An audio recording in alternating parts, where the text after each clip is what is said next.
जय हिंद। मैं सुनीता कुमारी आप सबका स्वागत करती हूँ आदर्शपुर बाय एएस ग्रुप में। दोस्तों, मैं अभी घटना चक्र करा रही हूँ भारतीय राज व्यवस्था की एवं शासन, और इसमें मैंने कुछ टॉपिक कंप्लीट करा चुकी हूँ और एक वीडियो मैं सिर्फ एक टॉपिक ले रही हूँ और इसमें वही संकलन है क्वेश्चंस का। एक कंपाइल फाइल बनी हुई है जो प्रीवियस ईयर में कुछ क्वेश्चन पूछे गए हैं, जैसे कि आप देख रहे हैं। ये देखिए कितने अच्छे से इसमें क्वेश्चन पूछे गए हैं, ईयर वाइज एंड किस परीक्षा में पूछे गए हैं ये भी दिया है। तो इससे क्या है, अगर आप किसी भी परीक्षा की तैयारी कर रहे हैं तो आप टॉपिक वाइज पढ़िए, उसको अच्छे से किसी भी बुक से थॉरली पढ़िए और इस बुक से आप अपने आप को एनालिसिस करिए। आप क्वेश्चंस देखिए किस तरह के क्वेश्चंस क्या हैं बनते हैं, किस तरह के क्वेश्चन पूछे जाते हैं, तो आपकी तैयारी के लिए बहुत ही ज़्यादा हेल्पफुल रहेगी। चलिए स्टार्ट कर लेते हैं। आज मैं देश का कराऊंगी। देखिए देश का में इसमें कुछ ओवरव्यू दिया गया है थोड़ा सा, वो मैं देख लेती हूँ। इसके बाद मैं डायरेक्ट आपको क्वेश्चन ही कराऊंगी। सबसे पहले देख लेते हैं, पंडित जवाहरलाल नेहरू द्वारा संविधान सभा में 13 दिसंबर 1946 को उद्देश्य प्रस्ताव पारित किया गया था। 22 जनवरी 1947 को उद्देश्य प्रस्ताव को संविधान सभा द्वारा अंगीकृत किया गया था। उद्देश्य प्रस्ताव को ही परिवर्तित करके संविधान की प्रस्तावना यानी उद्देश्य का बनाई गई थी। जो उद्देश्य प्रस्ताव पारित किया गया था उसी को आगे चल के क्या कहा गया, उद्देश्य का कहा गया। 42वें संविधान संशोधन अधिनियम 1976 के उद्देश्य का में समाजवादी एंड पंथनिरपेक्ष और अखंडता शब्द क्या थे, जोड़े गए 42वें संविधान संशोधन द्वारा। भारतीय संविधान के उद्देश्य का ने भारत को संपूर्ण प्रभुत्व, समाजवादी, पंथनिरपेक्ष, लोकतंत्रात्मक गणराज्य के रूप में घोषित किया। संविधान के उद्देश्य का अपने नागरिकों को 3 प्रकार के न्याय देती है। इस तरह के भी क्वेश्चन पूछे जाते हैं कि कितने प्रकार के न्याय भारतीय राज व्यवस्था देती है, तो 3 प्रकार के न्याय सामाजिक हो गया, आर्थिक एवं राजनीतिक, 3 तरह के न्याय हो गए। उद्देश्य का संविधान के विधिक निर्वाचन में सहायक है। सर अल्लादी कृष्णा स्वामी अय्यर के अनुसार उद्देश्य का हमारे स्वप्नों और विचारों का प्रतिनिधित्व करती है। के.एम. मुंशी के अनुसार उद्देश्य का हमारे प्रभुत्व संपन्न लोकतंत्रात्मक गणराज्य की जन्म कुंडली है। उन्होंने कहा था कि उद्देश्य का जो है के.एम. मुंशी ने कि हमारे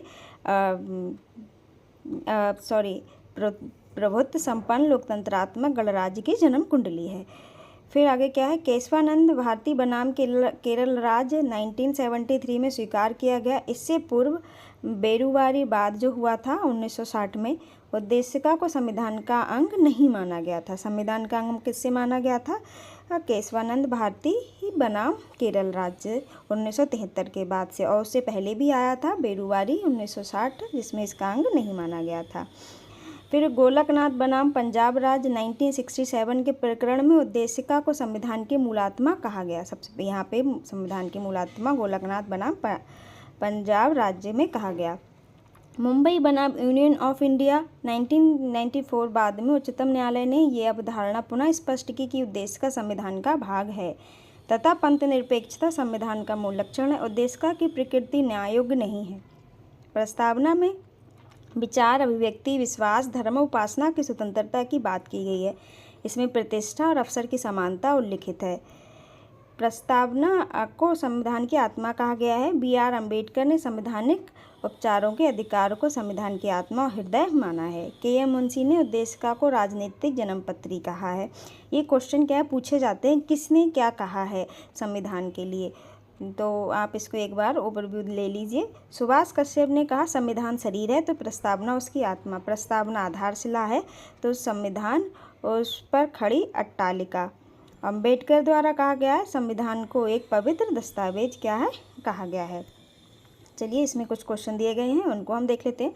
सबसे पहला क्वेश्चन हम देखते हैं, निम्नलिखित अवतरण में दिया गया है, पूरा क्वेश्चन दिया गया है। देखिए IAS प्री एग्जाम 1997 में पूछा गया क्वेश्चन है, हम भारत के लोग भारत को एक संपूर्ण प्रभुत्व संपन्न समाजवादी पंथनिरपेक्ष लोकतंत्रात्मक गणराज्य बनाने के लिए तथा उसके समस्त नागरिकों को सामाजिक, आर्थिक और राजनैतिक न्याय, विचार, अभिव्यक्ति, विश्वास, धर्म और उपासना की स्वतंत्रता, प्रतिष्ठा और अवसर की समता प्राप्त करने के लिए तथा उन सब में व्यक्ति की गरिमा और राष्ट्र की एकता और अखंडता सुनिश्चित करने वाली बंधुता बढ़ाने के लिए दृढ़ संकल्प होकर अपनी इस संविधान सभा में आज, इसमें क्या आएगा, जो पूरी प्रस्तावना दी गई है, डैश दिया गया है एंड X 2 पूछा गया है, डेट और टाइम मतलब किस डेट को, किस ईयर को पूछा है। ये संविधान को अंगीकृत, अधिनियमित और आत्मार्पित करते हैं।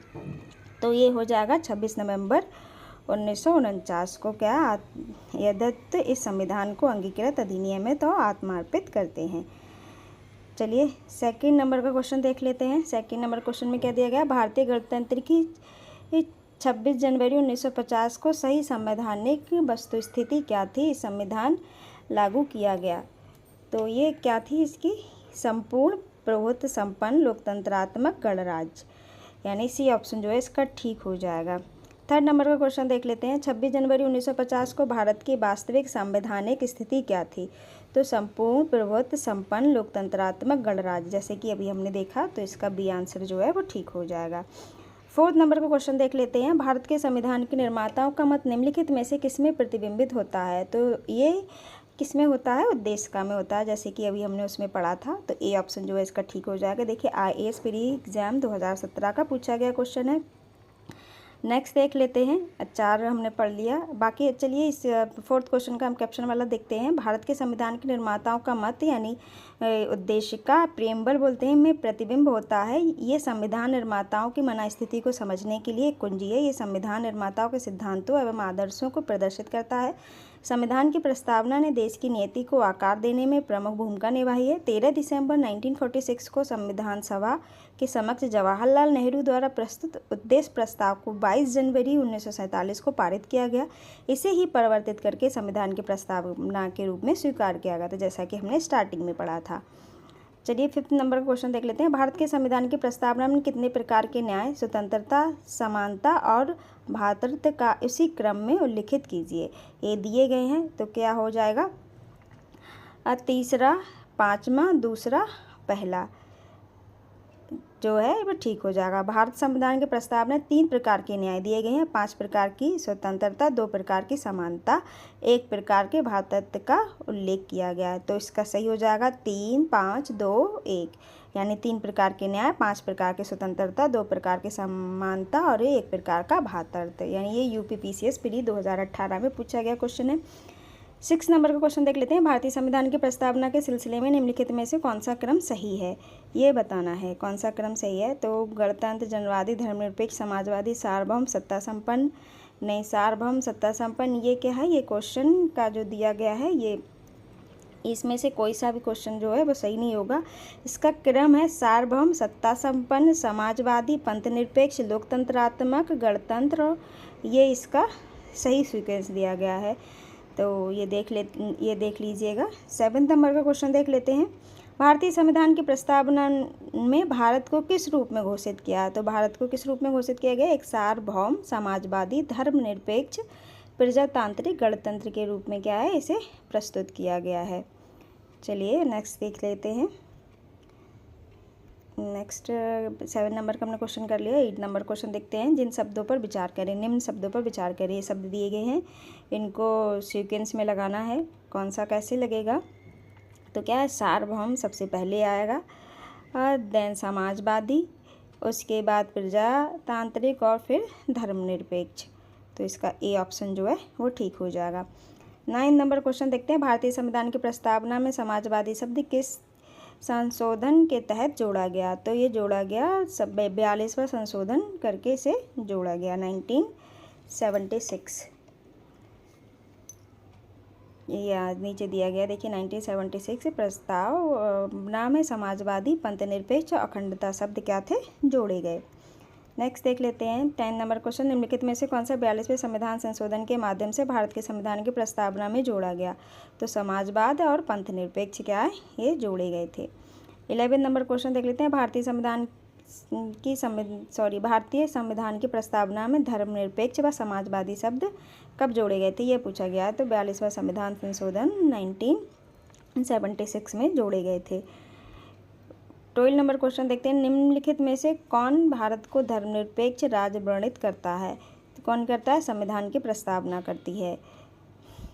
तो इसका भी ऑप्शन जो है ठीक हो जाएगा। कैप्शन में देखिए दिया गया है, संविधान की प्रस्तावना के तहत भारत को पंथनिरपेक्ष राज्य वर्णित किया गया है। ये शब्द संविधान में 42वें संविधान संशोधन अधिनियम 1976 में एक किया गया है।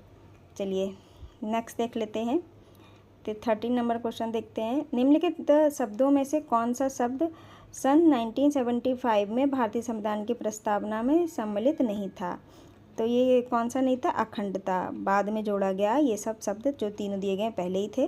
देखिए, भारतीय संविधान के प्रस्ताव ने समाजवादी, पंथनिरपेक्ष और अखंडता, ये 3 शब्द क्या है, एक साथ जोड़े गए थे। ये कब जोड़े गए थे? 42वें संविधान संशोधन 1976 द्वारा जोड़े गए थे। 14 नंबर क्वेश्चन देखते हैं। निम्नलिखित शब्दों में से कौन से शब्द 42वें संविधान संशोधन द्वारा प्रस्ताव में जोड़े गए थे? देखिए, सेम क्वेश्चन है, हर एग्जाम में उसको अलग अलग तरह से पूछा गया है, तो इसमें कितने अच्छे से आप सॉल्व कर सकते हैं, अपनी परीक्षा को बहुत अच्छे से आप एक नया आयाम दे सकते हैं। तो चलिए देखते हैं, निम्नलिखित शब्दों में से कौन से शब्द 42वें संविधान संशोधन द्वारा प्रस्ताव में जोड़े गए थे। तो 3 शब्द जोड़े गए थे, तो इसमें क्या है, समाजवाद दिया गया है और पंथनिरपेक्ष दिया गया। एक शब्द अखंडता भी जोड़ा गया था, जैसे कि ये दिया गया है, सॉरी। चलिए 15 नंबर का क्वेश्चन देख लेते हैं। संविधान की उद्देशिका के संबंध में निम्न कथनों पर विचार करिए तथा यदि दिए गए कूट की सहायता से बताइए कि इसमें कौन सी सही है, ये बताना है। स्टेटमेंट दिए गए हैं और कौन सी स्टेटमेंट क्या है, सही है, ये बताना है। तो देखते हैं, पंडित नेहरू द्वारा प्रस्ताव ऑब्जेक्टिव प्रस्ताव अंतोगत्वा उद्देशिका बना, बिल्कुल सही। ये क्या है, ये सही हो जाएगा। और दूसरा दिया गया है, इसकी प्रकृति न्याययोग्य यानी जस्टिसेबल नहीं है, बिल्कुल सही, ये भी सही है। इसका संशोधन नहीं हो सकता, अभी इस पे वाद विवाद है, तो अभी इसको लगाते नहीं, क्योंकि इसको नहीं माना गया है, इसमें संशोधन नहीं किया जा सकता। 44 नंबर का स्टेटमेंट देखते हैं, संविधान के विशिष्ट प्रावधानों को रद्द नहीं कर सकता, तो ये बिल्कुल सही है, ये यानी बी ऑप्शन जो है ठीक हो जाएगा। 50 नंबर क्वेश्चन किया अभी हमने, देखिए हम इसको पढ़ लेते हैं। इसमें जो कैप्शन में दिया गया है, पंडित नेहरू द्वारा 13 दिसंबर 1946 को प्रस्तुत तथा संविधान सभा द्वारा 22 जनवरी 1947 को स्वीकृत और जिसे बोलते हैं ऑब्जेक्टिव यानी उद्देश्य प्रस्ताव हुई अंतोगत्या भारतीय संविधान की उद्देशिका बना। प्रस्तावना का विधिक रूप ये है कि इसे लागू नहीं किया जा सकता, इसकी प्रकृति न्याययोग्य नहीं है। यद्यपि संविधान के विशिष्ट प्रावधानों को ये रद्द नहीं कर सकती, तथापि केशवानंद बनाम भारतीय मामले में सर्वोच्च न्यायालय के निर्णय के अनुसार संविधान की उद्देशिका का उपयोग संविधान के अस्पष्ट क्षेत्रों की व्याख्या करने में किया जा सकता है। उद्देशिका में संशोधन संभव और 42वें संविधान संशोधन 1976 में समाजवादी, पंथनिरपेक्ष, अखंडता जैसे शब्द जोड़े गए थे। इसका उपयोग भ्रम को दूर करने में किया जाता है। उद्देशिका का उपयोग इस निष्कर्ष के समर्थन में किया जाता है कि वह संविधान के मूल ढांचे में कोई परिवर्तन नहीं किया गया है। चलिए 16 नंबर का क्वेश्चन देखते हैं, संविधान की प्रस्तावना का विधिक रूप क्या है। तो विधिक रूप क्या है, ये लागू नहीं किया जा सकता, ये इसका विधिक रूप है, तो इसका बी ऑप्शन जो है ठीक हो जाएगा। यानी ये देखिए यूपी PCS पीडी 2019 में पूछा गया क्वेश्चन है। 17 नंबर का क्वेश्चन देख लेते हैं, भारतीय संविधान की उद्देशिका में संशोधन किया गया है, किसमें किया गया है, 42वें संविधान संशोधन 1976 में किया गया है। इतनी देर से हम उसको देख रहे हैं, तो ये क्वेश्चन तो आपको देखिए, कुछ क्वेश्चन हमको करते करते ही अपने आप क्या है याद हो जाते हैं, याद करने की ज़रूरत ही नहीं पड़ती। घटना चक्र की सबसे बड़ी विशेषता है, आपको कुछ क्वेश्चन ऑटोमेटिक आप क्वेश्चन लगाते जाएँ, क्योंकि सेम क्वेश्चन बार बार आएगा, तो आपको अपने आप ही याद हो जाएगा। 18 नंबर क्वेश्चन देखते हैं, समाजवादी शब्द उद्देशिका में जोड़ा गया, तो कब जोड़ा गया, 42वां संविधान संशोधन। देखिए सेम क्वेश्चन है और अलग अलग ईयर और सेम स्टेट में पूछा गया क्वेश्चन है। Uttarakhand, UDA, LDA pre exam में पूछा गया क्वेश्चन है। 19 नंबर का क्वेश्चन देख लेते हैं, भारतीय संविधान के प्रस्तावना में समाजवादी शब्द किस संशोधन द्वारा लाया गया था, तो 42वां संशोधन द्वारा लाया गया था, यानी बी ऑप्शन सही है। MP PCS PD 2013 में पूछा गया क्वेश्चन है। 20 नंबर क्वेश्चन देखते हैं, 26 नवंबर 1949 को अंगीकृत भारतीय संविधान की प्रस्तावना में शब्द सम्मिलित नहीं थे, तो अखंडता बाद में जोड़ा गया है और समाजवादी बाद में जोड़ा गया और पंथनिरपेक्ष बाद में जोड़ा गया। गणराज्य पहले ही था, तो पहला, दूसरा, तीसरा, यानी ए ऑप्शन जो है ठीक हो जाएगा। 21 नंबर क्वेश्चन देखते हैं, भारतीय संविधान की प्रस्तावना में पंथनिरपेक्ष शब्द कब जोड़ा गया, तीनों शब्द एक साथ जोड़े गए थे, तो 42वें संविधान संशोधन द्वारा जोड़ा गया था। 22 नंबर क्वेश्चन देखते हैं, भारत के संविधान के आमुख का लक्ष्य उसके सभी नागरिकों के लिए सुनिश्चित करता है, तो ये क्या क्या करता है, चलिए हम पढ़ लेते हैं। सबसे पहले सब ये स्टेटमेंट दिए गए हैं, पूछा गया है इसमें से कौन सा सही है। तो सामाजिक तथा आर्थिक न्याय बिल्कुल सही है। विचार तथा अभिव्यक्ति की स्वतंत्रता ये भी सही है। अवसर की समानता ये भी करता है। व्यक्ति की प्रतिष्ठा ये चारों करता है। तो यानी डी ऑप्शन जो है ठीक हो जाएगा, सभी करता है। चलिए 22 नंबर क्वेश्चन किया हमने। 23 नंबर क्वेश्चन करते हैं। नीचे दो कथन दिए गए हैं और तथा दूसरे को कारण कहा गया है, यानी आर, ए और आर दिए गए हैं। पहला कथन है, दूसरा कारण है, तो इसमें सही उत्तर बताना है। तो सबसे पहले हम कथन पढ़ते हैं। भारत एक संपूर्ण प्रभुत्व संपन्न समाजवादी पंथनिरपेक्ष लोकतंत्रात्मक गणराज्य। कारण क्या है, इसी 42वें संविधान संशोधन 1976 द्वारा संपूर्ण प्रभुत्व संपन्न लोकतंत्रात्मक गणराज्य के स्थान पर प्रतिस्थापित किया गया था।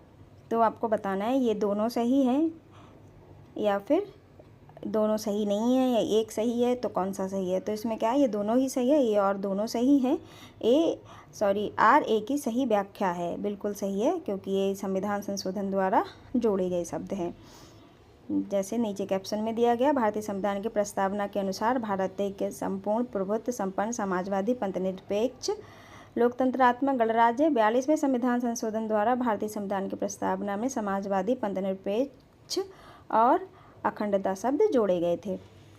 24 नंबर क्वेश्चन देखते हैं। भारत में लौकिक सार्वभौमिकता क्योंकि संविधान की प्रस्तावना आरंभ होती है। तो क्या हम भारत के लोग शब्द स्टार्टिंग ही होता है, हम भारत के लोग, we the people of India. English में अगर हम प्रेम्बल देखेंगे तो उसमें होगा we the people of India, English में होगा हम भारत के लोग से ही शुरुआत होती है।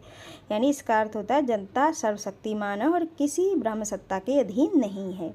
25 नंबर का क्वेश्चन देख लेते हैं। हम भारत के लोग यानी be the people of India शब्दों का प्रयोग भारतीय संविधान में कहाँ किया गया है। तो ये किया गया है संविधान की प्रस्तावना में किया गया, यानी डी ऑप्शन जो है ठीक हो जाएगा। 26 नंबर क्वेश्चन देखते हैं। सभी व्यक्ति पूर्णता और समान रूप से मानव हैं, ये सिद्धांत जाना जाता है। तो सार्वभौमिकता की से जाना जाता है।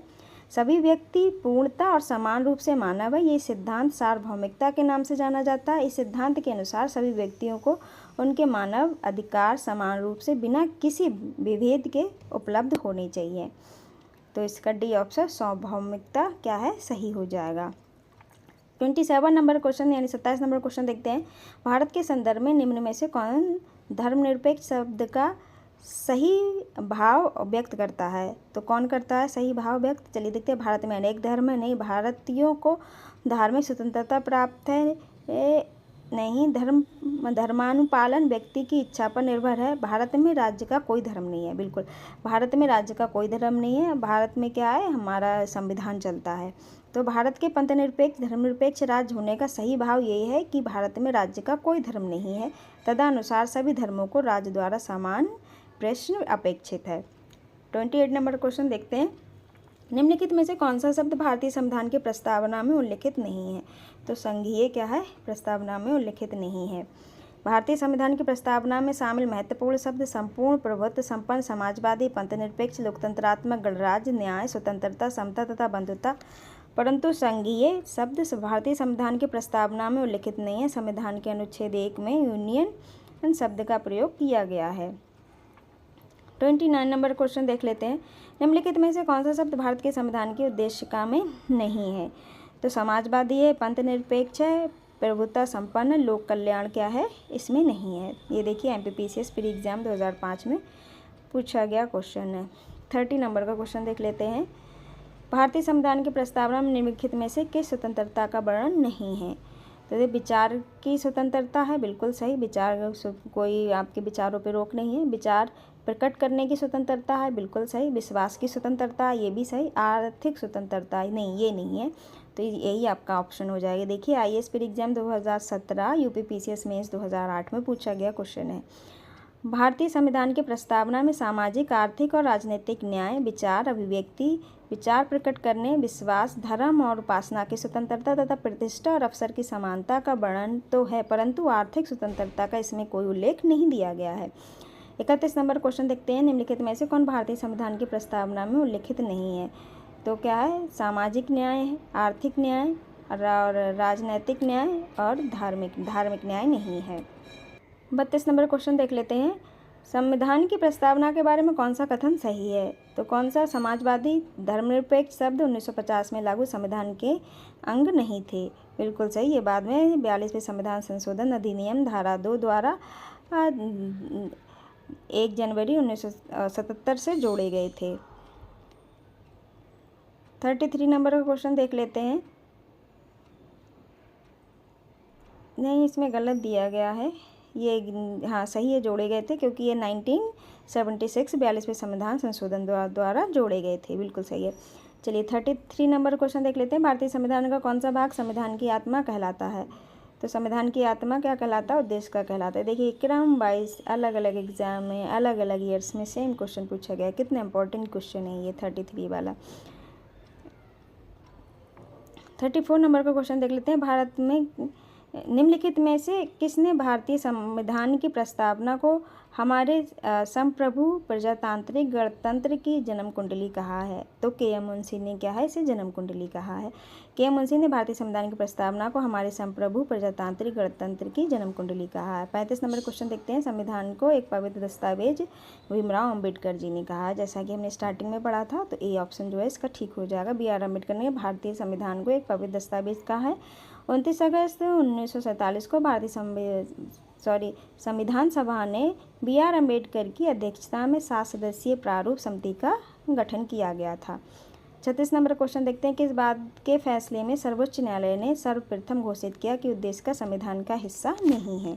तो बेरूबारी यूनियनवाद जो 1960 में आया था, उसमें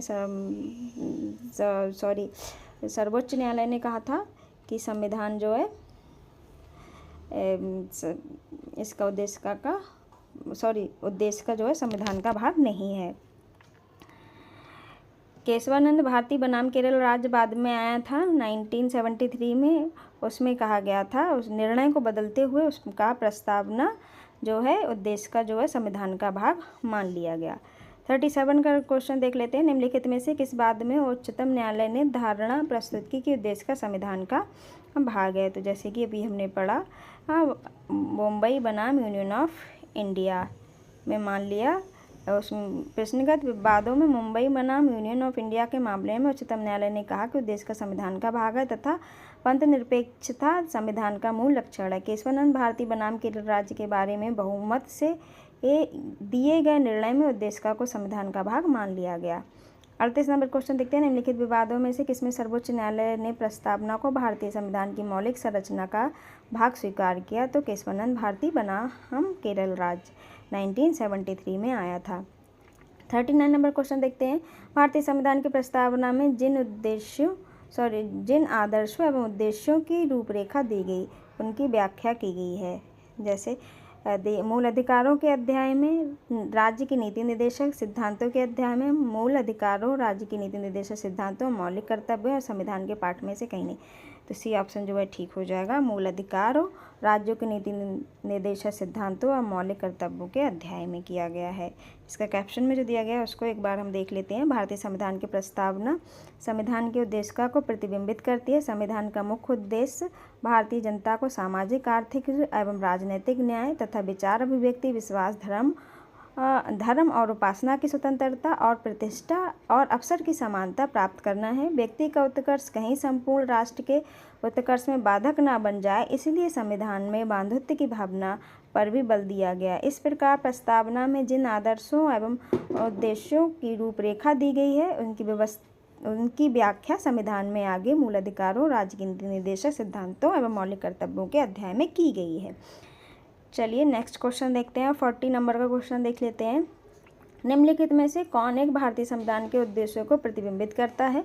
तो संविधान की प्रस्तावना क्या है, इसको प्रतिबिंबित करती है, यानी बी ऑप्शन जो है इसका ठीक हो जाएगा। 41 नंबर क्वेश्चन देखते हैं। भारतीय संविधान के उद्देश्य में कितने प्रकार के न्याय दिए गए हैं? तो 3 प्रकार के न्याय दिए गए हैं। जैसे कि इसमें कहा गया है सामाजिक, आर्थिक, राजनैतिक न्याय, 3 प्रकार के न्याय दिए गए हैं। 42 नंबर क्वेश्चन देख लेते हैं। भारतीय संविधान की प्रस्तावना में इसके सभी नागरिकों को कौन सा न्याय प्रदान करने की व्यवस्था की गई है? तो सामाजिक, आर्थिक, राजनैतिक, यानी डी ऑप्शन जो है ठीक हो जाएगा। 43 नंबर का क्वेश्चन देखते हैं। भारत के संविधान के उद्देश्यों में से एक के रूप में आर्थिक न्याय तथा किस में उपबंध किया गया है?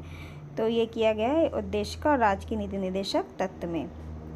यानी बी ऑप्शन जो है ठीक हो जाएगा। और नेक्स्ट देख लेते हैं, 43 क्वेश्चन हमने कर लिया। 44 देख लेते हैं। भारत के संविधान की उद्देशिका दिया गया, इसमें बताना है क्या सही है।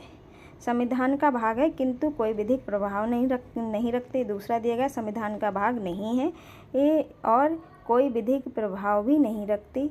उद्देशिका के बारे में बात की गई, संविधान का भाग है और वैसा ही विधिक प्रभाव रखती है जैसा कि उसका कोई अन्य भाग। संविधान का भाग है किंतु अन्य भागों से स्वतंत्र होकर इसका कोई विधिक प्रभाव नहीं है, यानी डी ऑप्शन जो है बिल्कुल करेक्ट हो जाएगा।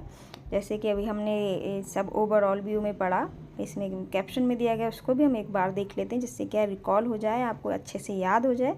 केशवानंद भारती बनाम केरल राज्य बाद 1973 में सर्वोच्च न्यायालय की बृहद संविधान पीठ ने निर्णय लिया कि उद्देशिका संविधान का भाग है। ऐसा सर्वोच्च न्यायालय ने इन बेरूवारी यूनियन 1960 के प्रकरण में दिए गए निर्णय अर्थात उद्देशिका भारत के संविधान का भाग नहीं है को उलटते हुए दिया था। इस प्रकार यद्यपि उद्देशिका संविधान का भाग है तथा संविधान के अन्य भागों के निर्वाचन में इसकी सहायता ली जा सकती है, किंतु संविधान के अन्य भागों से स्वतंत्र होकर उद्देशिका का कोई विधिक प्रभाव नहीं है।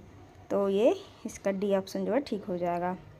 45 नंबर क्वेश्चन देख लेते हैं। संविधान में दिया गया आमुख, इसमें क्या है, न्यायालय में लागू नहीं हो सकता। आमुख मतलब उद्देशिका की बात हो रही है, बिल्कुल सही।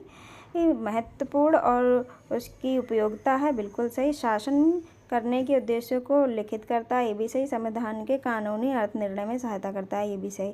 यानी चारों सही हो जाएंगे, लेकिन इसमें किसी भी ऑप्शन में चारों शब्द नहीं दिए गए हैं, तो इसलिए यहाँ पे स्टार बना हुआ है। वैसे क्या है, चारों सही हैं। नेक्स्ट देख लेते हैं, 45 देखा था हमने, अभी 46 नंबर क्वेश्चन देखते हैं। निम्न में से कौन सही है।